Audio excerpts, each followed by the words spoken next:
Part 2. Understanding what your body has been carrying.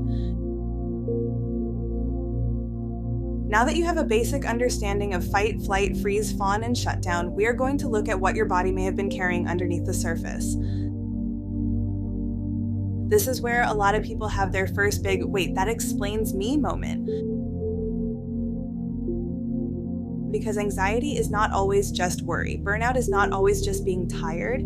Trauma is not always just a memory. Emotional reactions are not always about what is happening right now. Sometimes your body is responding to pressure, patterns, experiences, expectations, and old alarms that have been living quietly in the background for years. That does not mean you are doomed. It means your symptoms may have context, and context can be incredibly freeing. When you understand why your body reacts the way it does, you can stop making your reactions mean terrible things about who you are. You can stop calling yourself lazy when your body is overwhelmed. You can stop calling yourself dramatic when your nervous system feels threatened. You can stop calling yourself needy when your body is asking for connection. You can stop calling yourself weak when you are exhausted from carrying too much for too long.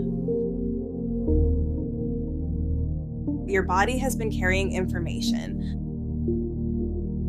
Some of that information may come from stress, some may come from burnout, some may come from trauma, some may come from relationships, some may come from pressure you never had time to process because life kept asking you to keep going.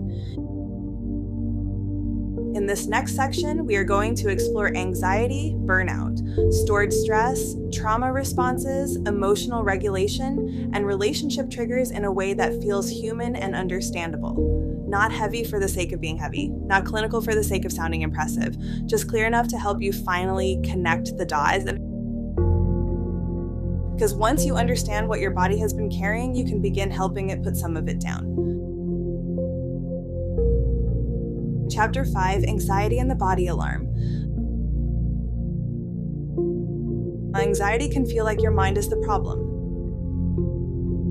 The racing thoughts, the what-ifs, the overthinking, the mental replay of conversations from 6 hours ago, 6 days ago, or 6 years ago, the way your brain can take one small concern and turn it into a full documentary series, with dramatic lighting and a cliffhanger ending.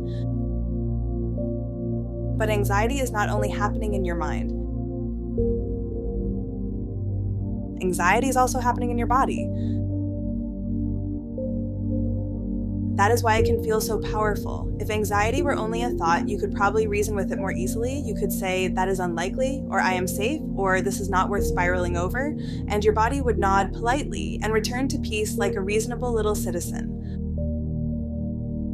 But anxiety is often a full body alarm. It can show up in your chest, stomach, throat, jaw, shoulders, breathing, heartbeat, muscles, skin, sleep, appetite, and energy.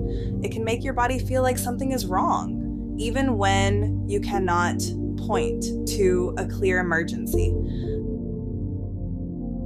That is one of the hardest parts. Sometimes anxiety arrives with no obvious invitation. You may be sitting in your car, standing in the kitchen, lying in bed, walking into work, opening an email, hearing a certain tone, seeing a certain name pop up on your phone, or doing absolutely nothing dramatic at all. Then suddenly, your body starts acting like there is a tiger in the room. Except there is no tiger.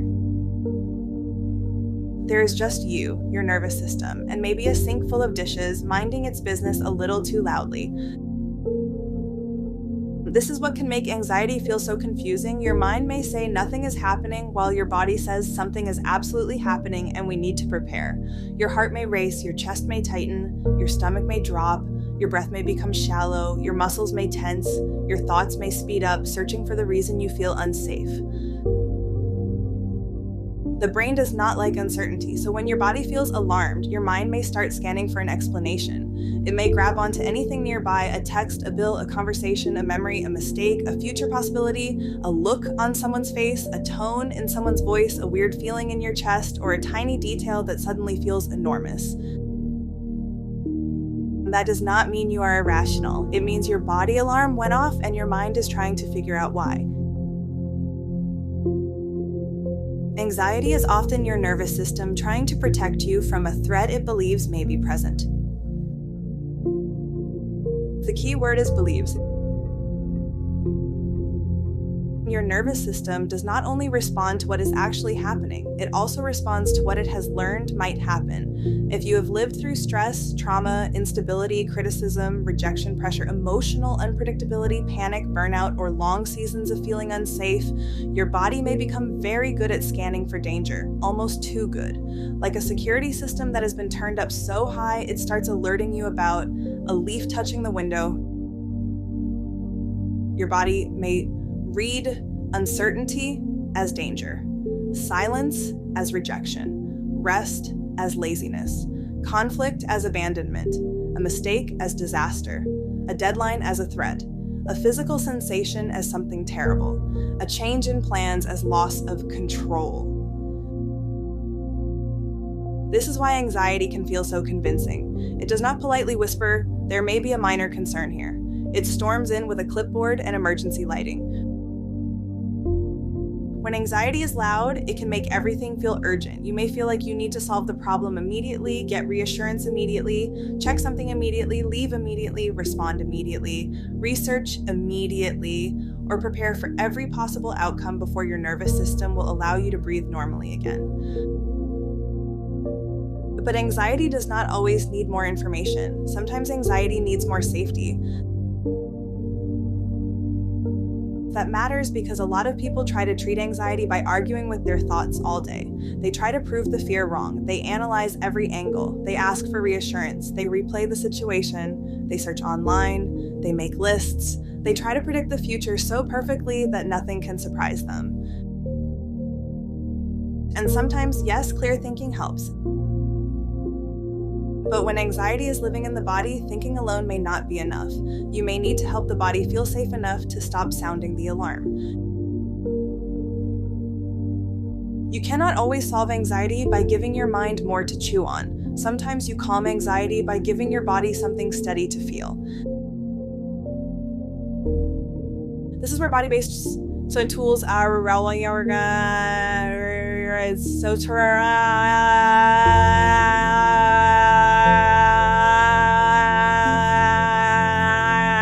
they give your nervous system direct signals that the present moment is safer than the alarm suggests. Slowing the breath, grounding through the senses, feeling your feet on the floor, looking around the room, relaxing the jaw, lengthening the exhale. Humming, gentle movement, or placing a hand on your chest can all help your body receive a different message.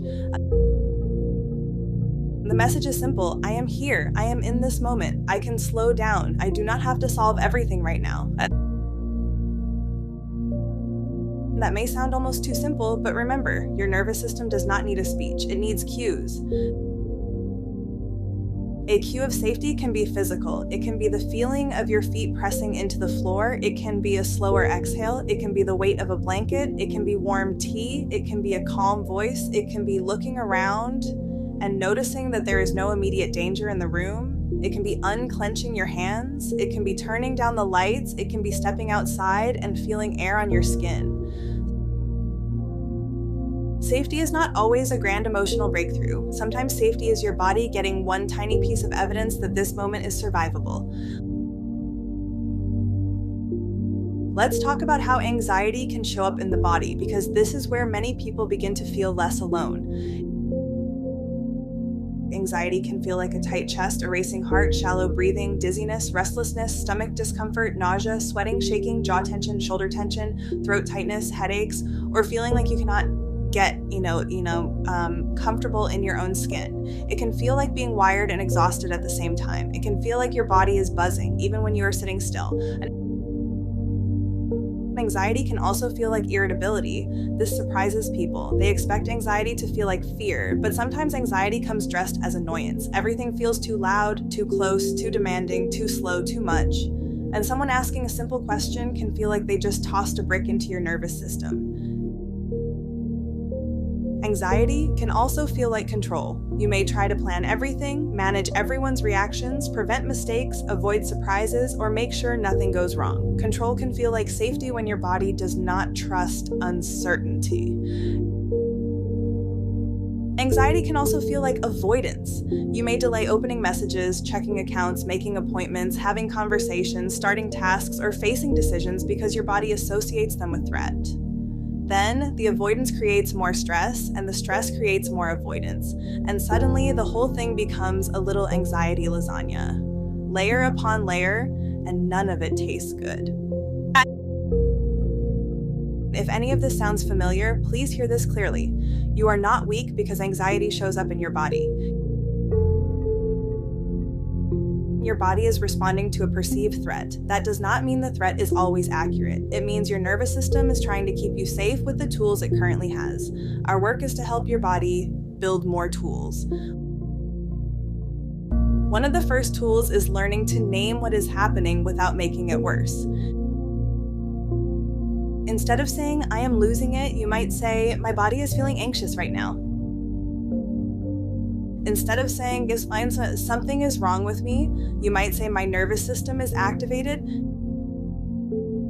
Instead of saying, "I can't handle this," you might say, "I need to slow this moment down." Instead of saying, "I have to fix everything," you might say, "First, I need to help my body feel safe enough to think clearly." And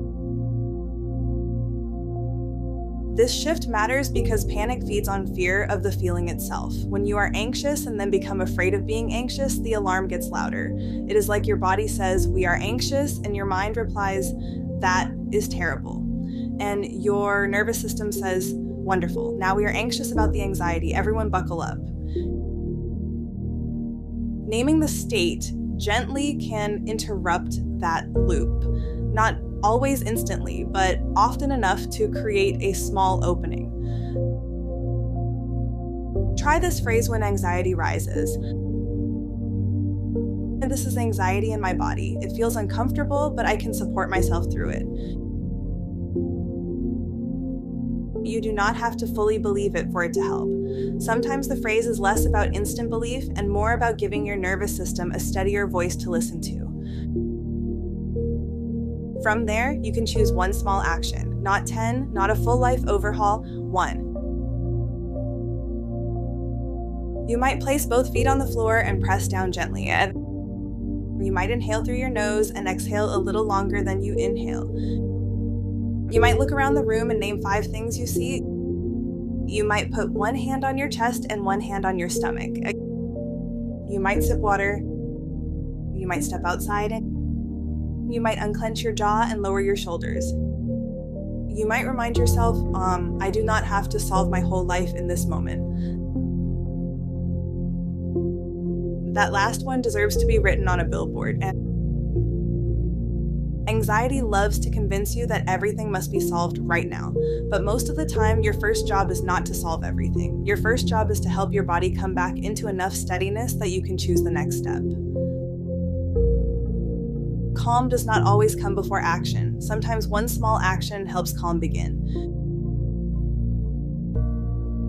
If you are in the middle of anxiety, you may not feel completely peaceful after one practice. That is okay. The goal is not to flip from panic to perfect serenity like a light switch. The goal is to lower the intensity, even slightly. If your anxiety is at a 10 and a practice brings it to an 8, that counts. If it brings it from an 8 to a 7, that counts. If it does not change much but helps you stay present for 1 more minute, that counts too. We are not chasing perfect calm. We are building capacity. Capacity means you can feel anxiety without immediately being swallowed by it. It means you can notice the alarm without handing it the steering wheel. It means you can support your body instead of attacking yourself for having a body. And yes, this takes practice. Your nervous system may not trust calm right away. If it has been on high alert for a long time, slowing down can feel strange. You may feel impatient. You may think this is not working after 12 seconds. You may feel silly. You may want to abandon the practice and go back to spiraling because at least spiraling feels familiar. That is normal. Familiar does not always mean helpful. It just means your body knows the route. Anxiety may be a route your nervous system has taken many times. The practices in this book are new routes. At first, they may feel awkward, like walking through a house in the dark and trying not to hit your shin on furniture. But over time, with repetition, the route becomes easier to find. This is how you begin working with anxiety instead of against yourself. You stop treating the alarm as proof that something is wrong with you. You start treating it as a signal that your body needs support. You stop demanding instant calm. You start offering small cues of safety. You stop arguing with every thought. You start grounding into the present. You stop asking, why am I like this? And start asking, what does my body need right now? That question changes everything.